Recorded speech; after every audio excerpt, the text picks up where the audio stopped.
You rarely become like a person in one dramatic moment. You become like them by walking. A laugh here. A complaint there. A little compromise normalized at the table. A repeated excuse. A shared appetite. Then one day you call it your personality when it was really your company training you. This lesson will help you separate love for people from surrender to their counsel. Hear the word from Proverbs chapter 13, verse 20. Whoever walks with the wise becomes wise, but the companion of fools will suffer harm. I am King Solomon. I am not speaking to the part of you that performs wisdom in public. I am speaking to the part that chooses when the room is tense, the message is short, the bill is due, the child is loud, the meeting is awkward, and the heart wants relief more than righteousness. This is a royal teaching on the relationship standard. The point is not to decorate your mind with a proverb. The point is to let the proverb interrupt the pattern before the pattern becomes your future. Ancient wisdom understood something modern people keep forgetting. A life is not ruined only by large scandals. A life is shaped by repeated small permissions. What you permit under pressure becomes what you practice. What you practice becomes what people expect from you. So do not rush past the first phrase. The proverb is not only giving information. It is placing a guard at the entrance of your next decision. The first gate is the moment before reaction. In a friend group that mocks discipline, the test does not arrive with trumpets. It arrives as fatigue, embarrassment, pressure, or the feeling that you deserve to answer sharply. Wisdom slows the hand before the hand becomes a weapon. At first gate, the soul is being educated. The lesson may look like a conversation, a bill, a hallway correction, or a message on a phone, but beneath it sits a question of government. Who will rule this moment? Consider the person who wants to be right more than they want to be clean. They may win the sentence and lose the room. They may prove the point and weaken trust. They may leave with the last word and still carry a smaller spirit home. Wisdom chooses a different harvest. It is willing to lose the theater of the moment in order to keep the future whole. It does not confuse noise with strength, speed with clarity, or sarcasm with intelligence. There is a quiet kind of power in choosing the answer before the fire chooses it for you. It feels small while it is happening, but it becomes large in the people who learn they are safe around your strength. The first gate is not theoretical. It is the place where your next 24 hours will either become cleaner or more tangled. Wisdom does not require you to fix every year today. It requires you to stop betraying tomorrow with the next careless yes. Mark the contrast. Folly wants this moment easier. Wisdom wants the future stronger. Folly wants to win the room. Wisdom wants the soul clean. Folly wants release. Wisdom wants fruit. The second gate is interpretation. In a business partner who treats exaggeration as strategy, the facts may be small, but the story inside the heart can become enormous. One person hears a delay and calls it rejection. Another hears correction and calls it attack. The wise person asks whether the story is true before obeying it. When second gate opens, the heart usually wants a shortcut. It wants to be understood without listening, protected without humility, defended without patience, and relieved without consequence. What kind of fruit can grow from that soil? Picture the private moment after the words leave your mouth. The room is quiet, but everyone has learned something. They learned whether your strength protects them or threatens them. They learned whether truth is safe in your presence. Royal wisdom is not fragile. It can stand inside disagreement without becoming cruel. It can correct without humiliating. It can refuse without despising. It can speak plainly without setting fire to the furniture. The person who learns this becomes trustworthy in tense rooms. People do not trust them because they are soft in the weak sense. People trust them because their strength has a bridle. The second gate is not theoretical. It is the place where your next 24 hours will either become cleaner or more tangled.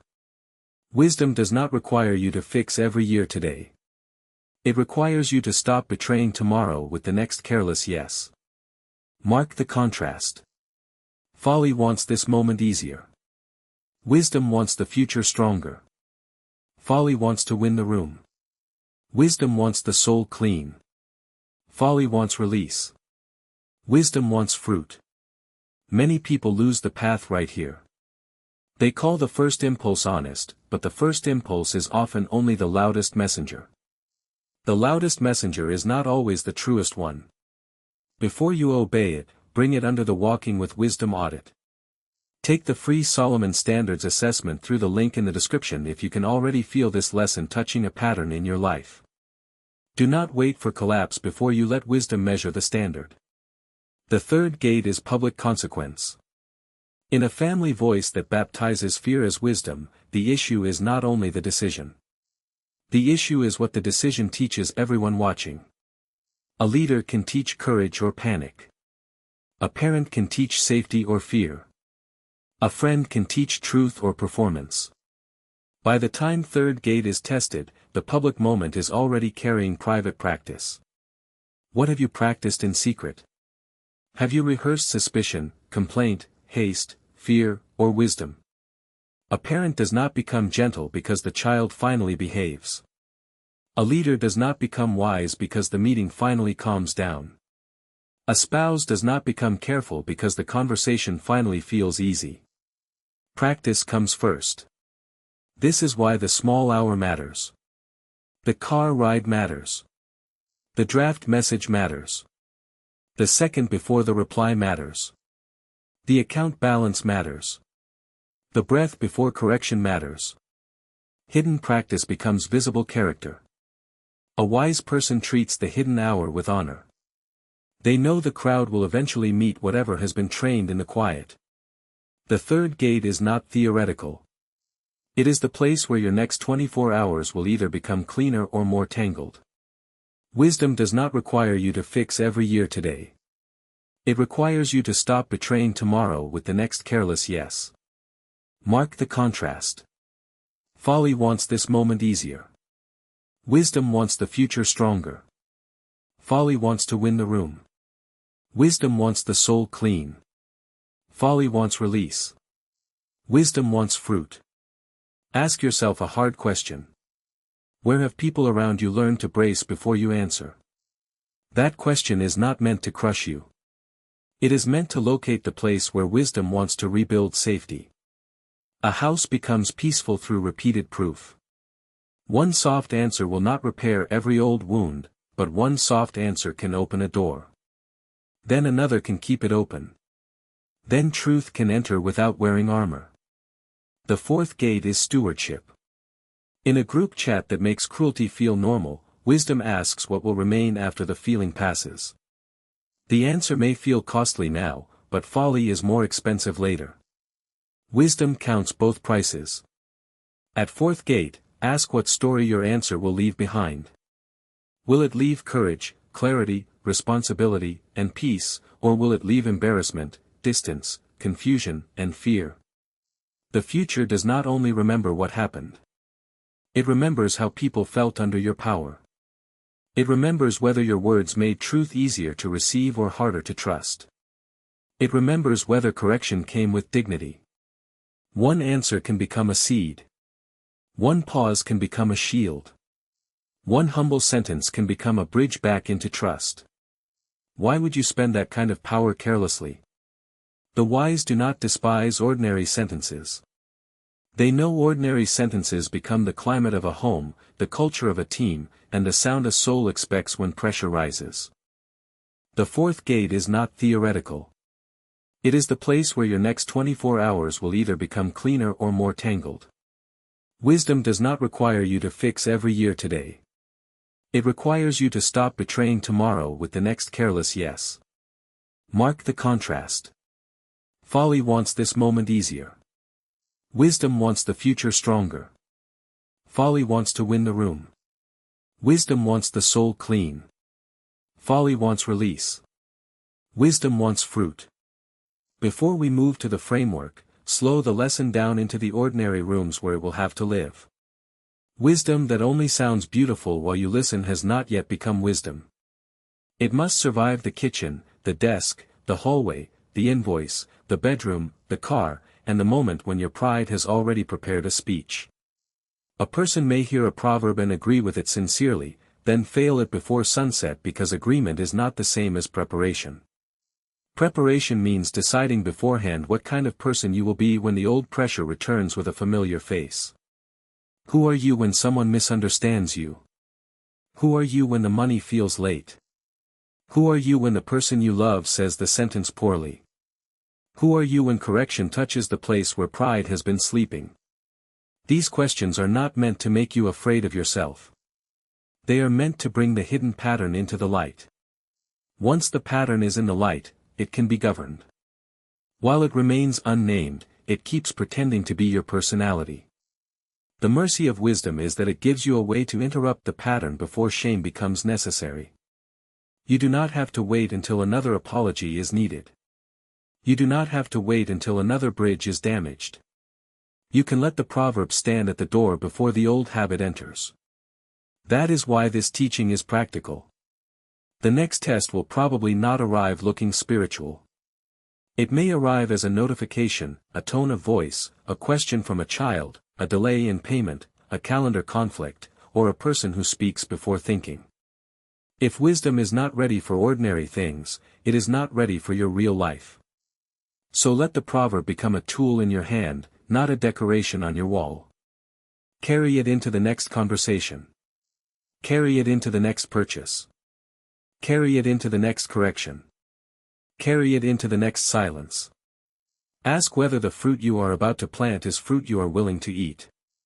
The royal person is not the one who never feels pressure. The royal person is the one who refuses to let pressure become king. Stay with that sentence until it becomes uncomfortable. Pressure wants a crown because pressure promises immediate relief. It tells you that the reply must be sent now, the purchase must be made now, the defense must be spoken now, the decision must be forced now. But relief is a poor architect. It can build a shelter for 1 hour and leave ruins for 1 year. Wisdom has a slower sound. It asks for one clean breath. It asks for one honest look at the fruit. It asks for enough humility to admit that the first answer may not be the best answer. That small delay is not weakness. It is a throne room where the heart decides who will govern. Some of you already know the exact place this belongs. You know the conversation where your voice gets sharper. You know the account where desire talks louder than planning. You know the family member whose tone makes you return to old armor. You know the meeting where you perform confidence while fear writes the script. Bring wisdom there first. Do not wait until the damage is done and then ask wisdom to become a cleaning crew. Let wisdom become the gatekeeper. Let it stand before the sentence, before the yes, before the purchase, before the accusation, before the silence becomes punishment. A life becomes royal through repeated governed moments. Not through appearance. Not through volume. Not through winning arguments. Through the quiet authority of a soul that can feel pressure without giving pressure the keys. Now use the walking with wisdom audit in plain language. Ask what pressure is asking from me. Ask what fruit this answer will grow. Ask what wisdom would choose if nobody applauded it. Ask what my future self will wish I had done today. Some will object and say, does wisdom mean I must become passive? No. Wisdom is not passivity. Wisdom can confront, correct, delay, refuse, and walk away. But wisdom does not let pride dress itself as strength. It does not let fear dress itself as discernment. It does not let appetite dress itself as freedom. For the next 24 hours, choose one exact place where choosing counsel before companionship quietly shapes the future. Not a general intention. Name the room. Name the person. Name the habit. Name the sentence. Then decide the wise response before pressure asks you to improvise. If the moment comes and your heart rises quickly, pause long enough for wisdom to enter the room. A pause can be a gate. A softer answer can be strength. A delayed purchase can be protection.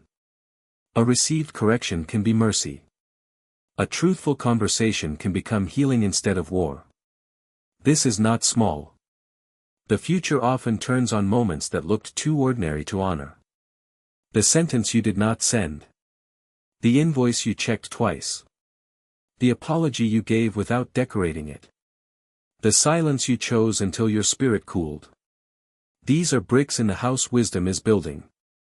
Get the Royal Scrolls collection through the link in the description if you are ready to build a full system around these standards. Do not collect inspiration. Build government. Let wisdom rule speech, money, time, relationships, heart, humility, work, integrity, peace, and generosity. I am King Solomon. Let Proverbs chapter 13, verse 20 become a gate in your next ordinary moment, because ordinary moments are where the future quietly learns your name. Carry Proverbs chapter 13, verse 20 into the room where this will actually be tested. Not the imagined room where everyone is calm. The real room, where the phone is bright, the calendar is crowded, the money feels personal, and the old habit speaks before the wise part of you has stood up. If this sounds severe, remember what is at stake. Relationship standard is not a religious label pasted onto ordinary life. It is a fence around the future. It keeps one tired evening from becoming a pattern, and one pattern from becoming a reputation. The first concrete place is a friend group that mocks discipline. Notice how wisdom refuses to despise that small place.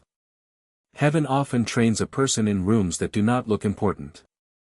A kitchen can become a school. A desk can become an altar of honesty. A message can become a gate. The second concrete place is a business partner who treats exaggeration as strategy. There the heart usually wants speed. Speed feels clean because it ends the discomfort. But speed can also hide immaturity. Wisdom is willing to remain uncomfortable long enough to choose what will still be clean tomorrow. The third concrete place is a family voice that baptizes fear as wisdom. Ask what people will learn about wisdom by watching you there. Will they learn that truth comes with dignity? Will they learn that pressure can be governed? Will they learn that peace is stronger than performance? The fourth concrete place is a group chat that makes cruelty feel normal. This is where the lesson stops being content and becomes obedience. You do not need a dramatic sign. You need one governed action in the exact place where choosing counsel before companionship quietly shapes the future. A useful question is this. What am I about to normalize? Every repeated response becomes a teacher. Repeated hurry teaches panic. Repeated harshness teaches distance. Repeated secrecy teaches fear. Repeated wisdom teaches the people around you that righteousness is not only spoken, it is practiced. Another useful question is this. What will this cost if I do nothing? Folly often feels cheap at the beginning because it asks for only one sentence, one click, one excuse, one indulgence, one silence. Later it sends a larger invoice to the home, the account, the team, or the soul. There is also mercy in this. Wisdom does not expose a pattern only to condemn you. Wisdom exposes a pattern so it can be interrupted. If you can see the gate, you can guard it. If you can name the pressure, you can stop treating it like destiny. The person listening right now may already feel the exact sentence they must not say. That awareness is grace. Do not waste it. Write the better sentence before the old one asks to be used. Practice it until it sounds possible in your mouth.